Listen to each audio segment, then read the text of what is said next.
안녕하세요. 배신의 장미입니다. 오늘의 사연 시작하겠습니다. 이야기를 보내봐야 하나 말아야 하나 많이 망설였었습니다. 그런데 제가 이 이야기를 보내는 건 예전에 비슷한 사연을 라디오에서 들은 적이 있었거든요. 아마도 그 남자가 보낸 게 아닌가 싶어서 그 남자가 생각하는 부분과 제가 생각하는 부분에는 분명히 차이가 있기에 제 관점에서 한번 이야기를 들려드릴까 해요. 지금 제 나이는 40대 후반입니다. 아이를 원하지 않는 남편의 설득으로 딩크족으로 살고 있는데 저는 매우 만족합니다. 물론 아이가 한 명 있으면 어떨까라는 생각을 수도 없이 하긴 했지만 어쩌겠어요. 남편이 원하질 않는데 우리 남편이 아이를 원하지 않는 이유는 딱 한 가지랍니다. 저를 빼앗기는 것이 싫다고. 좀 낯간지러운 말이죠. 그런데 남편은 실로 그렇답니다. 아이가 태어나면 아이를 위한 삶을 살 수밖에 없을 것이고, 그리고 주 양육자는 제가 될 터이니 그럼 자신에게 소홀할 수밖에 없지 않겠냐고. 그걸 생각하면 끔찍할 정도로 자기의 인생이 불행해지는 것 같다며 아이를 원하는 저를 설득을 하더라고요. 우리 삶에 우리 부부만 있었으면 좋겠다고. 말이 안 되는 소리 같지만 우리 남편은 이렇답니다. 저는 저를 많이 사랑해서 이런 생각을 하는 거라고 생각을 해요. 실제로 결혼한 지도 꽤나 되었는데 여전히 제게 사랑을 듬뿍 주는 남편을 보면 괜히 하는 소리는 아니라고 생각이 듭니다.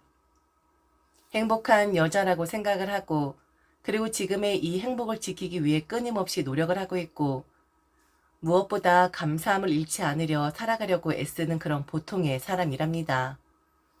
그럼 제 지금의 상황은 어느 정도 이야기를 드렸으니 예전 만났던 그 사람, 절대로 제가 잊을 수 없는 그 사람 이야기를 좀 해볼까 합니다. 그와 만난 건 대학을 막 졸업하고 사회인이 되었을 때였습니다. 대학 때 소소하게 남자를 만난 적은 있었지만 이게 진짜 연애구나 라는 것을 깨닫게 해준 건 바로 그와의 연애이긴 했었어요. 사회인이 되고 나서 시작되는 연애는 어느 정도 결혼이라는 것을 염두에 두는 것이 당연했으니 연애에 대한 책임감이라고 해야 할까요? 저와 남자는 지인의 소개로 만나게 되었고 저와는 정반대의 성격을 가진 남자를 보면서 어떻게 저런 사람이 다 있지? 라고 신기한 마음이 들었었던 것 같긴 해요. 저는 아주 조용한 사람입니다. 조용한 성격이라 함은 내성적이다, 차분하다 라는 의미도 있겠지만 자존감이 낮아 보일 수 있는 약점을 사람에 따라 내포할 수도 있겠죠. 저는 자존감이 조금 낮은 사람이었습니다. 그건 제가 살아온 환경으로 인해 만들어진 것이긴 한데 남자는 그야말로 자존감 뿜뿜 하는 그런 사람이었고 그런 사람이 제 옆에 있으니 저 또한 그의 성격과 닮아지는 것 같아서 연애를 끝내지 못했었던 것 같긴 하네요. 그래서 좀 끌려가는 연애를 하긴 했는데 그래도 저는 좋았습니다. 그리고 지금 생각해보면 그런 대우를 받는 것이 타당한 것이 아닌데 그런 대우를 그냥 받아들였던 것 같기도 하고요. 저는 아버지가 계시질 않습니다. 어머니와 단둘이 살고 있는 사람이었는데 어머닌 제가 어렸을 때부터 건강이 좋질 못하셨어요. 병원에 가서 진료를 받아도 딱히 어디가 크게 아픈 건 아니었지만 일종의 허약 체질이라고 할까요?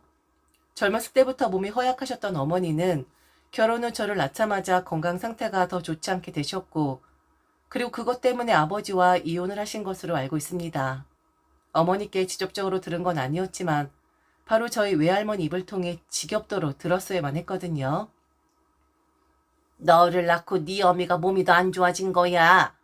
가뜩이나 허약한 앤데 결혼하자마자 네가 들어서고 그 허약한 몸으로 너를 뱃속에서 키웠으니 네 어미가 얼마나 고생이 많았겠니? 하여튼 내가 원망이 많아. 내가 진짜 할 말이 많지만 네 어미가 지랄을 하니까 말을 줄이겠는데 그래 자세히 말을 하진 않겠는데 내가 진짜 할 말이 많다. 아니 허약하다고 이혼을 하자라는 게 말이나 되냐? 네 할머니라는 사람이 너를 아비 없는 자식으로 만들어버린 거야. 내가 그놈의 집안 얼마나 잘 사는지 두고 볼 거야. 지 핏줄도 생각하지 않는 것들. 내가 진짜 죽을 때까지 그것도 원망할 것이라고. 아이고, 불쌍한 내 딸, 가여운 내 딸, 공주같이 키웠는데 결혼하고 애 낳고 완전 망가진 내 딸. 아이고, 아이고. 어머니는 저를 외할머니 댁에 자주 데려가진 않았지만 그래도 때가 되면 갈 수밖에 없는 상황이 벌어지잖아요. 어머니의 눈을 피해 할머니는 제게 하소연을 했었고 결국엔 어머니께 들키고 이런 일이 매우 비일비재했었습니다. 저런 소리를 들으니 제 존재 자체가 부정이 되는 것 같았고 자식은 엄마의 피와 살을 먹고 크는 것은 맞으나 마치 제가 어머니의 살과 피를 도둑질해서 태어난 사람 같았어요. 어머니와 둘이 있을 땐 괜찮았지만 외가 식구들을 만나면 저는 기가 죽었었고 그리고 더 조용한 아이가 될 수밖에 없었죠. 그렇게 성장한 저는 조용한 성격, 자존감이 낮은 성격으로 자랄 수밖에 없었는데 자존감이 높은 남자를 보면서 저는 그동안 쌓여 있었던 제 울분에 대한 위로를 받는 것 같았습니다. 그렇다고 저희 어머니가 저를 막대하신 건 아니었어요. 어머닌 제게 항상 미안해 하셨거든요. 그리고 조용한 제 성격을 당신 탓으로 돌리시기도 했었고요. 암튼 저는 그 남자에게 푹 하고 빠져버립니다. 너무 좋았습니다. 그리고 이 사람과 결혼을 하면, 그리고 내가 아이를 낳게 되면 내 자식은 나 같은 성격이 아니라 저 사람과 같은 성격을 가지겠지 기대도 했었고요. 그리고 그의 식구들을 너무 만나보고 싶기도 했고요. 과연 어떤 사람들이길래 남자의 성격이 저런지 매우 궁금했었거든요. 2년 정도 교제했을 때 남자는 저를 자신의 집에 소개를 시켜주게 됩니다. 구체적으로 결혼 이야기가 나온 건 아니었지만 기억을 더듬어 보면 결혼을 전제로 교제를 하고 있다라고 당당하게 자신의 식구들에게 알리기 위한 자리였었던 것 같아요. 그리고 그의 식구들을 만나고 난 뒤 황당한 일을 겪게 되죠. 그의 식구들을 만난 날, 그들은 제가 살아온 것에 대해 꼼꼼하게 묻고 또 물었었습니다. 왜 어머니만 혼자 계시는 것이냐? 왜 이혼을 하신 것이냐? 그 연세에 이혼하시는 분들이 많이 없는데 아버지가 양육을 포기한 걸 보면 혹시 아버지의 폭력성이 짙었던 것이 아니냐? 만일 아버지의 폭력성으로 어머니가 이혼을 선택하신 거라면 그런 성향은 유전이 되는 것인데 남자를 가리키며 혹시 여자친구한테 그런 모습을 본 적이 없냐고 매우 무례한 질문을 하더라고요. 그런데 그때 저는 기분 나쁜 티를 전혀 내지를 못했습니다. 성격적인 것도 있었고 그냥 그 자리가 어려웠고 분명 무례한 질문이긴 한데 무례하다라는 것을 생각하기보단 오해를 하는 것을 풀어줘야 한다 생각을 했었거든요. 주저리 그들의 말에 대꾸를 하긴 했는데 자신감 없는 목소리로 그냥 핑계만을 댔었던 것 같습니다. 말 좀 크게 해요?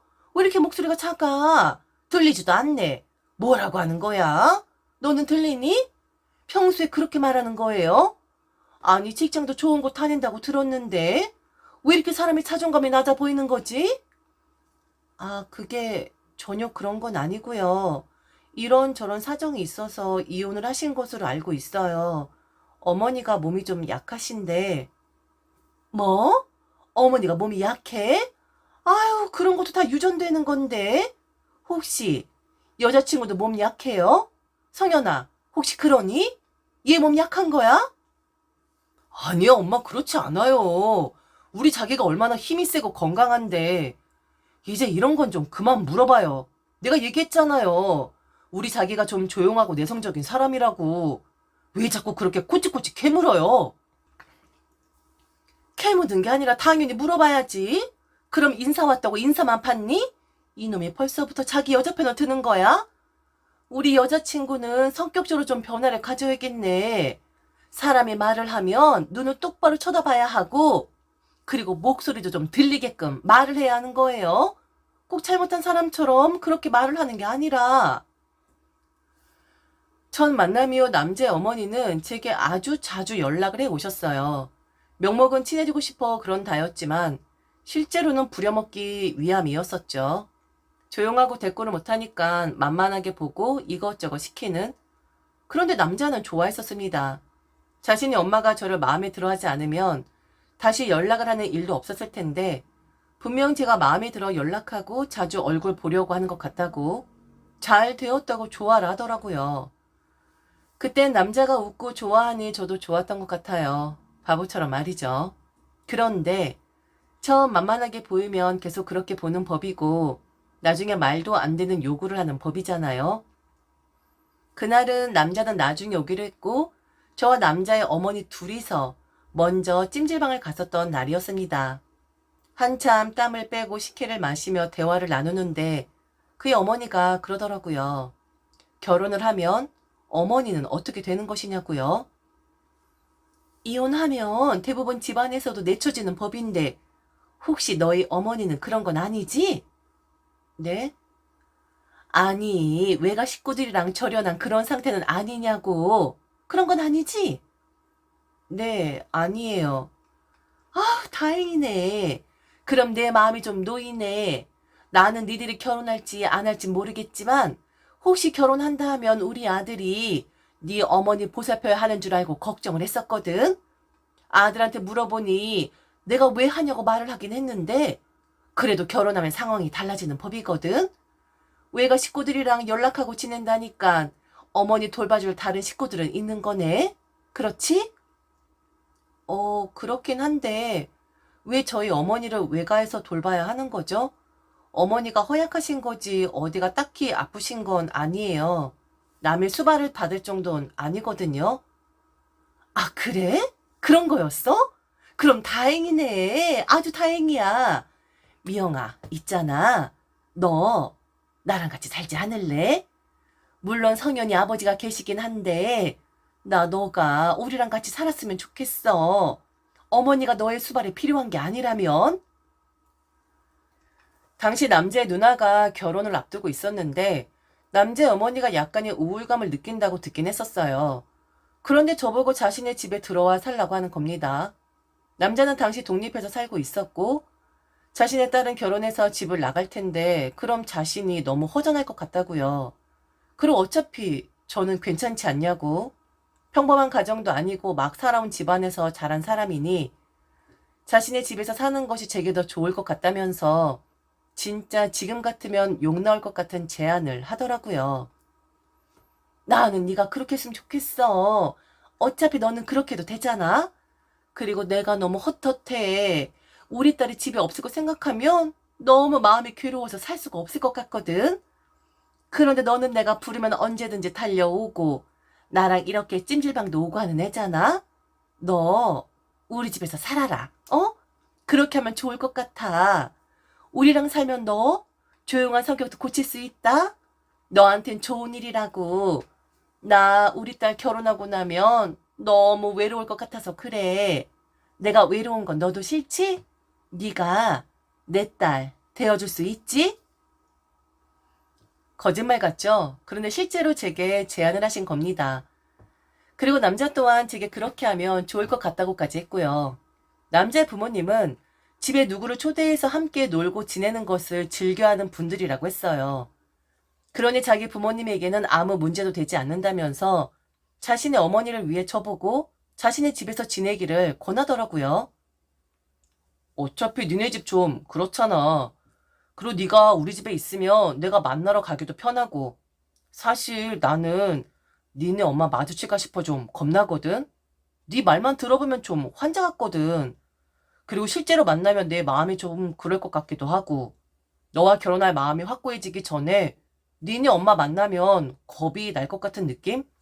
무슨 말인지 알아들으려나? 솔직히 나는 니네 엄마 좀 짐처럼 느껴지거든. 그런데 네가 우리 집에서 살고 우리 부모님하고 잘 지내면 나는 어쩔 수 없이 너랑 결혼을 하게 될 것이고 빼도 박도 못하는 그런 상황이 되는 거잖아. 자취한다고 생각해. 우리 집에서 우리 엄마 외로움도 네가 좀 채워주고 얼마나 좋냐? 우리 집에서 받아주는 거잖아. 막 살아온 너를 평범하고 보통의 우리 집에서 지내게끔 해주는 건데 기쁘게 엄마의 제안을 받아들여야지. 자존감이 높은 게 아니라 자만심이었던 거였습니다. 어느 누가 저런 말을 쉽사리 할 수가 있을까요? 제 잘못이 가장 크긴 하죠. 그냥 들어주고 맞춰주고 했으니까. 그런데 저건 들어줄 수가 없었습니다. 그렇게 하면 안 되는 것이니까요. 저는 그 앞에서 거절을 바로 했고 당분간은 연락을 하지 않았으면 좋겠다라고 말을 했어요. 그리고 한 3, 4일쯤? 그 정도 지났나? 퇴근을 하고 집에 갔는데 저는 저희 집 거실에서 남자를 만나게 됩니다. 어머니는 울고 계셨고요. 남자는 그 앞에서 머리를 극적이고 있었고요. 너 뭐야? 왜 여기 있어? 어? 아니 내가 니네 엄마 만나서 단판을 지으려고 한 거야. 그런데 왜 이렇게 우시냐? 어머니, 제가 말씀드리는 거는 딸 미래를 생각해서 어머니가 딸을 설득하라는 거예요. 딸은 어머니 생각해서 지금 이러지도 못하고 저러지도 못하고 있다고요. 저를 사랑하는데 어머니가 지금 짐이 되고 있는 거라고요. 딸 붙잡지 마시고 놓아주세요. 그게 딸의 미래를 위해 어머니가 하실 수 있는 일입니다. 저는 조용한 사람이에요. 살면서 한 번도 소리를 질러본 적도 없었고 남에게 싫은 소리도 못하며 산 사람입니다. 그런데 그날은 다르더라고요. 눈이 돌아가더라고요. 저는 남자에게 달려들었습니다. 그리고 욕도 했고요. 연락을 하지 말라라는 뜻은 헤어진다라는 의미라고, 네가 뭔데 감히 우리 집에 찾아와서 이런 짓거리를 하냐고, 지금 이게 말이 되는 거냐고 막 소리를 지르며 그에게 달려들었죠. 그리고 저는 그와 헤어졌습니다. 당장 나가라는 말에 그는 저와 엄마에게 쌍욕을 했고요. 구질구질하게 사는 모녀라고, 좀 더 심한 욕이었지만 저런 의미이긴 했습니다. 저 일 때문에 저는 남자를 잊지 못하는 거예요. 저런 저질스러운 일을 저질렀으니까. 그런데 말이죠. 이제부터 들려드리는 이야기가 진짜입니다. 작년에 있었던 일이었거든요. 그날은 동창회가 있어서 술을 조금 마셨고, 그리고 저는 대리기사를 부르게 되죠. 좀 더 동창들과 시간을 보내고 싶었지만 기다리고 있을 남편이 걱정돼서 서둘러 나갔는데, 그런데 저는 한눈에 알아봤습니다. 그리고 기사님이 운전하는 차를 타며 바로 남편에게 전화를 걸었죠. 네, 저 지금 들어가요. 아, 그래요? 우리 어머니랑 같이 있는 거예요? 고마워요, 여보. 금방 들어가니 걱정하지 말아요. 네, 대리 기사님 불렀어요. 아니에요, 나오지 말아요. 오랜만에 장모님이랑 좋은 시간 보내도록 해요. 조금만 기다려요. 지금의 남편은 저희 어머니를 매우 좋아합니다. 저 없이도 저희 어머니와 시간을 보내는 사람이고, 정말 자식처럼 어쩌면 저보다 더 어머니에게 잘하는 그런 사람이죠. 남편을 보면 이게 무슨 복인가 싶기도 해요. 그렇게 통화를 마치고 저희 집에 다 왔을 때 뒷좌석에서 내려 5만 원을 기사님에게 건네게 됩니다. 대리비는 3만 원. 제가 5만 원권을 내밀자 기사님은 조금 당황을 했고 계속해서 고개를 숙이기만 했죠. 그런 기사님을 보며 저는 말했습니다. 거슬러줄 필요 없어요, 기사님. 2만 원은 감사함의 표시입니다. 성현 씨. 네, 맞습니다. 그 사람이었어요. 그 사람이 그날 저를 집까지 데려다준 대리기사였던 겁니다. 어찌나 가슴이 두근거리던지 남자도 저를 알아보는 것 같았어요. 계속해서 자신의 얼굴을 숨겼거든요. 제 말이 끝나자마자 그는 꾸벅 제게 인사를 하더니 지나오는 그 거리를 냅다 뛰어가더군요. 지인에게 들어서 알곤 있었습니다. 회사를 관두고 사업을 시작했고 결혼도 했고 아이도 있다고. 그런데 얼마 되지 않아 남자의 사업이 어려워졌다는 소식을 들었고 떵떵거리던 남자가 많이 변한 듯 하다고. 그렇게 말도 안 되는 소리 하면서 제 욕을 그렇게 썼는데 저를 버린 거라고, 처음부터 자기랑은 수준이 맞지 않는 사람이라고 험담을 했었다고 하는데, 그래서 제 지인은 세상은 불공평하다고 했었거든요. 남자가 한동안은 너무 잘 나갔으니까. 그런데 그런 그를 저는 제 차에서 마주치게 된 거였죠. 세상이 이렇게 좁구나 복수를 했다라기보단 나는 잘 살고 있다라는 것을 보여준 것에 저는 만족을 했어요.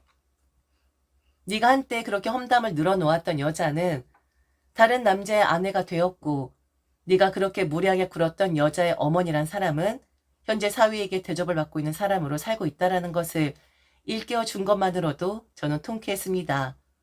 그래요. 결국 만날 사람들은 만나게 되는 법이고, 그리고 남에게 상처를 준 사람들은 결국에 되돌려 받는 것이 세상 이치라고 생각을 합니다. 물론 남자의 지금의 삶을 고소해하는 건 아니에요. 그저 나는 너랑 헤어지고 나서도 잘 살고 있다라는 것을 알려준 것에 그것에 만족할 뿐이랍니다. 혹시 네가 라디오에 보낸 사연과 조금 달라서 너의 이야기인 줄 모르는 건 아니지? 반가웠어, 그날. 혹시 저만 반가웠던 거였을까요? 지금까지 들어줘서 진심으로 감사합니다. 이상 배신의 장미였습니다.